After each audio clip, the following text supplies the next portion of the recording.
Hello, I'm Dark Moon, and today I wanted to do something a little bit different. Today's video is a bit more scripted than my usual fare, but I've been wanting to talk about Joss Whedon. Whedon has been making the news lately for many not great things.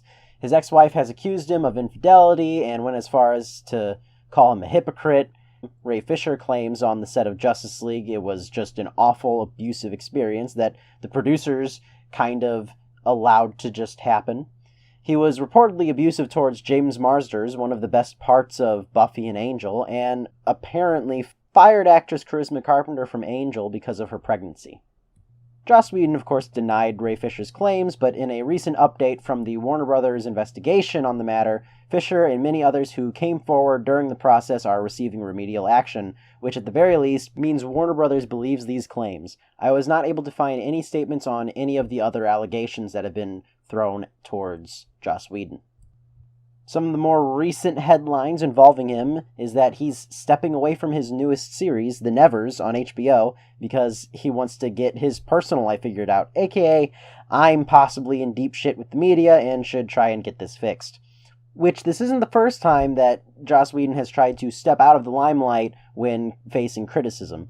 He left Twitter after claims that his interpretation of Black Widow, and the fact that she was only one of two female leads, was perhaps a tad sexist. Also, another one of his shows has been cancelled mid-development, and Gal Gadot has also recently come out and said that she had felt uncomfortable during the shooting of Justice League. This script has taken so long to make because more news keeps coming out about Joss Whedon. The man just can't stay out of the headlines for a day, good God! All of this has made me start reassessing how I feel about Joss Whedon's work. I've not seen everything the man has done, but I've seen a fair amount of it, and I also like, even love, a lot of it. So what the heck? Is his work sexist? Is it not really feminist at all? Is it even any good? How much quality has to do with Joss Whedon himself, as opposed to the many, many talented people he works with? I figured the best place to start would be Buffy the Vampire Slayer. No, not the great TV show, the pretty bad movie. Yeah, there's a movie. Did you forget that? Pee Wee Herman's in it. And Rutger Hauer. How could it possibly be bad? Well, its production quality is somehow lower than the TV shows, and just watch these fights and tell me this doesn't look anything like the Power Rangers. And now, you're a coat rack. Geek. Oh, there we go! Except it's lacking all the charm of the Power Rangers.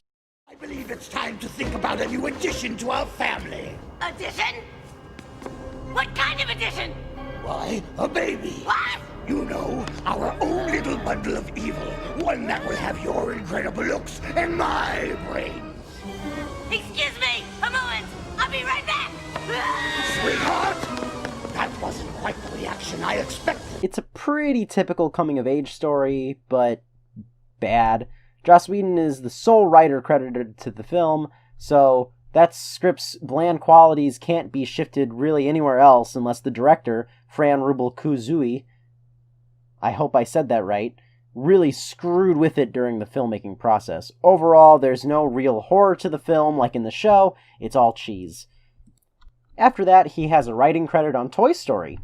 He was one of 4 writers on the screenplay, and the film has a total of 6 writers, so there's a decent to good chance that Toy Story's great qualities could be attributed to any one of them. I mean, for God's sakes, one of them's a Coen brother. Oh, wait, no, that's the guy that did the Garfield movies. Never mind, let's move on. He then infamously went on to write Alien Resurrection, again, a film in which he has the sole writing credit for. Alien seems to be the first blueprint for 2 of Whedon's biggest tropes. The crew of quirky individuals who each tend to play off of each other theoretically well, and a strong but fairly sexualized lead woman. Who do I have to fuck to get off this boat? Again, though, Alien Resurrection is terrible. Its plot is nonsensical, and the characters are all pretty awful and unlikable. Visually, it's also kind of ugly, but that's more to do with the director, Jean-Pierre Jeunet, attempting to bring his own unique visual style into a universe that already has a very distinct visual language. That doesn't really mesh together very well. Whedon blames studio and directorial influences on ruining his script, and has also discussed the radically different script he had a few different times. I don't know if I fully believe Whedon on this, but if true, some of his concepts, like the newborn, were much better and more terrifying in his original script than what was in the final film. I mean, look at this thing.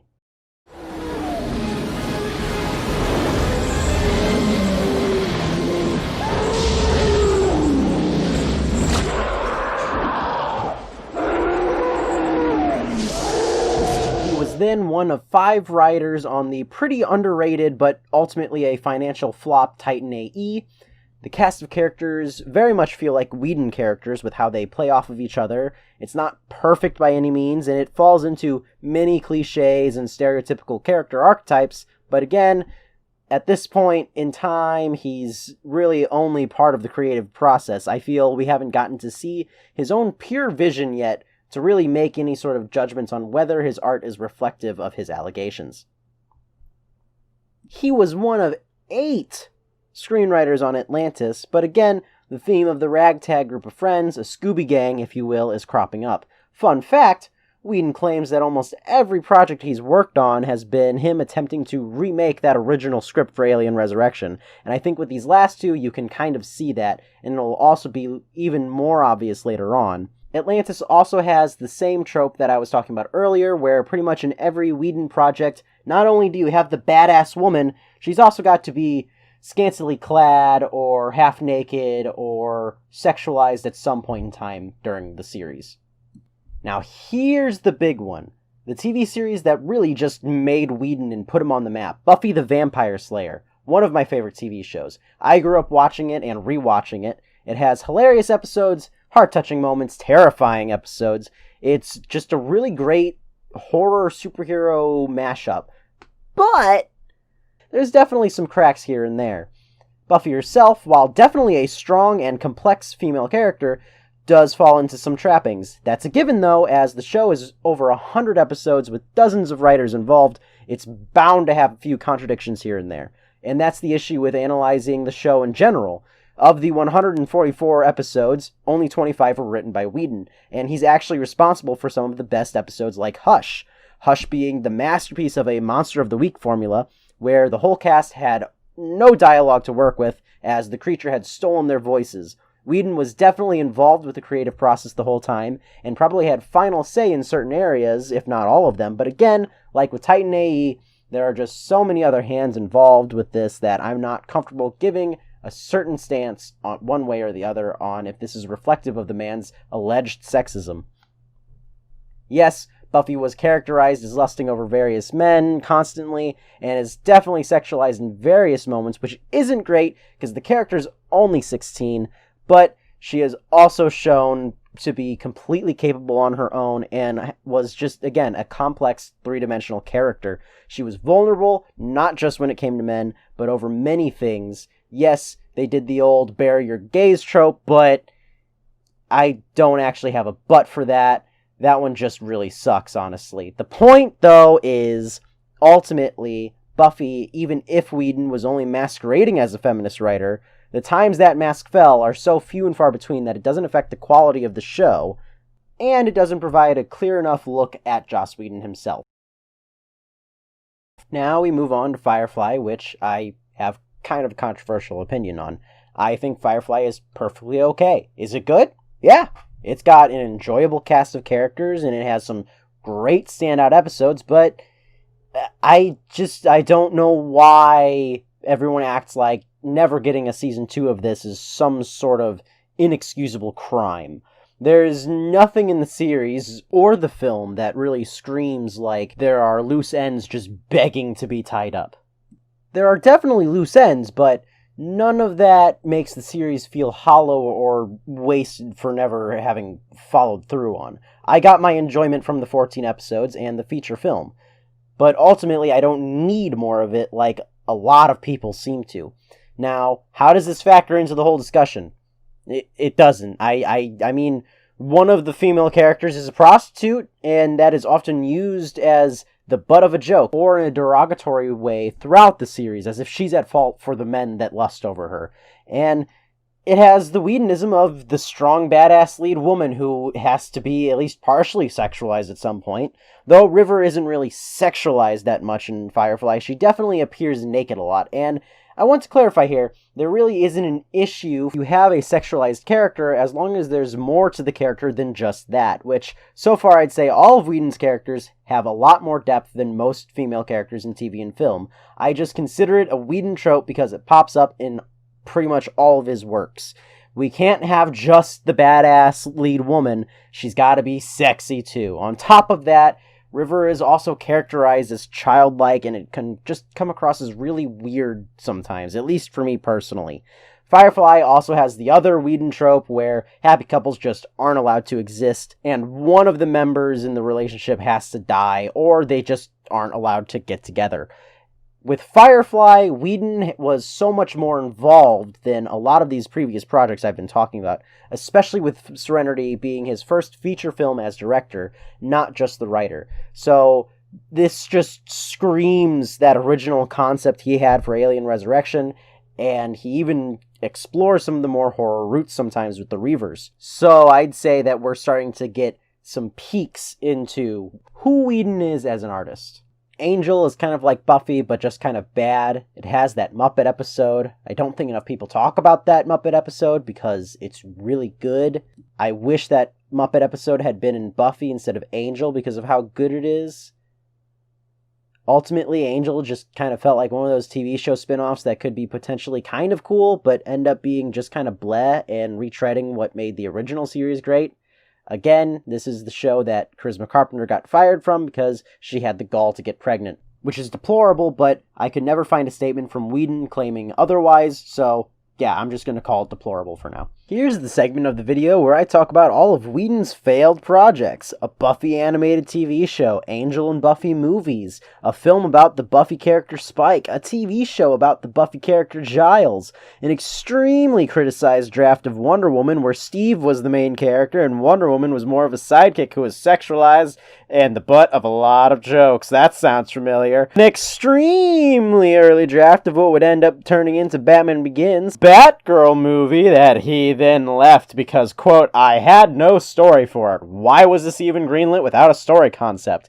And a sequel to Dr. Horrible Sing-Along blog, which has now been delayed so many times that I'm pretty sure it's just cancelled. Speaking of Dr. Horrible Sing-Along blog, let's talk about that.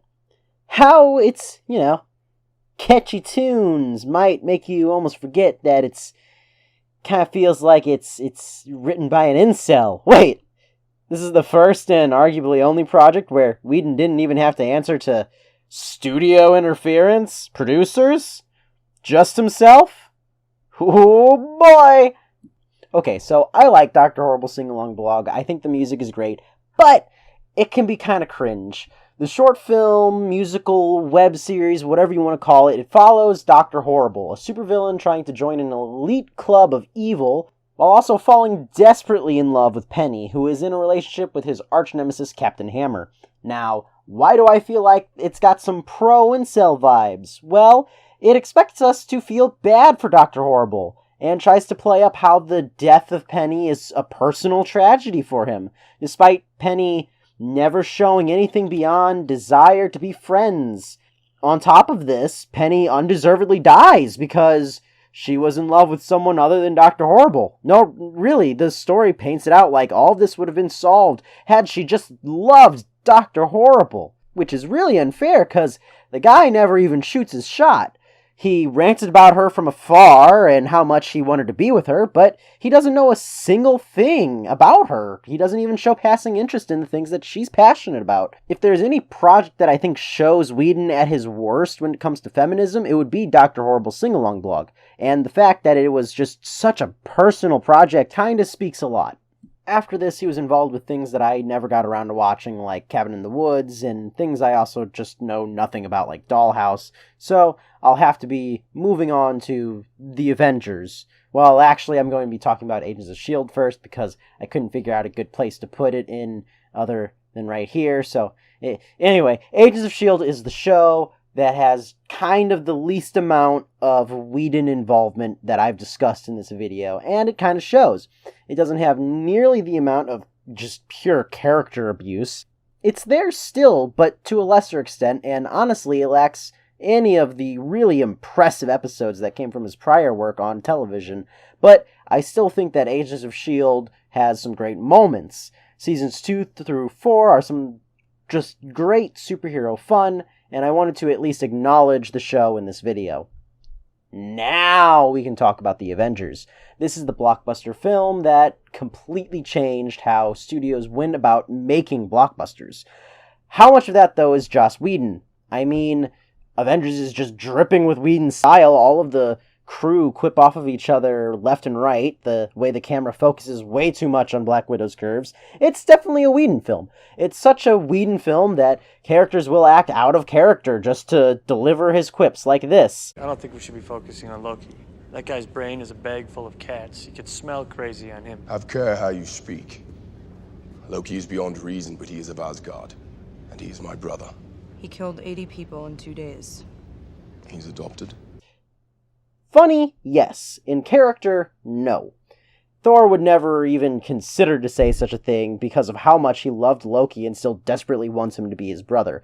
I'd honestly argue that the Avengers is to blame for a lot of the MCU movies going forward trying to emulate its comedic style. Prior films definitely had comedic moments, but post-Avengers, almost all of the films feel more like comedies, except for the Russo brothers' work. Now, is the first Avengers good despite my nitpicks? Yeah, absolutely, but part of that has to do with the all-star cast that Marvel managed to grab. All of their charisma and attitudes play off of each other so well that despite Whedon's writing being sometimes really out of character and convenient, come on, we all shat on the Phantom Menace for doing the exact same thing where the spaceship blows up and all of the droids die.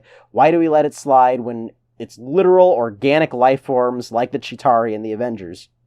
Whatever, we still love what we're seeing. On top of that, there's also just stellar action sequences, and nothing can take away from how amazing it was to see all 6 of the Avengers suited up next to each other for the first time. On top of this, there were also 10 years worth of films and other writers and filmmakers' interpretations of these characters going into this film. It's not Whedon just making this and creating these interpretations of the characters. Now, Age of Ultron, yeah, that one's a little rough. That one tries to go for a darker tone, but still Whedon's quips are just trying to dig through all of that darkness and brooding, completely taking away a lot of the intimidation of the villains, though a lot of the problems aren't the fault of Whedon as much as it is Marvel for pushing to introduce and build their world faster than tell a good story. That doesn't excuse a decision like painting out Black Widow to be broken because she can't have kids, which that alone isn't really an issue. That's one of the motivating factors of a character in The Witcher, and that series is phenomenal. The issue is that her already limited role is being further limited to just being a love interest for Bruce Banner while also equating herself to being a monster because she can't have kids. On top of that, Bruce Banner never really tells her she's not a monster, further muddying the film's portrayal of the 2 female leads of the film. On top of that, the sudden romance between her and Bruce feels a little forced, and there's a reason why every movie after that does as best as it can to just avoid that subject. Age of Ultron, though, despite the flaws, is still very much like the first film. Ultron may not be that intimidating, but he oozes a certain charisma thanks to James Spader's portrayal of the character, and also has a pretty great character design until the final act. And all of the other actors, again, deliver such quality and engaging performances that they really just elevate the material that they were given.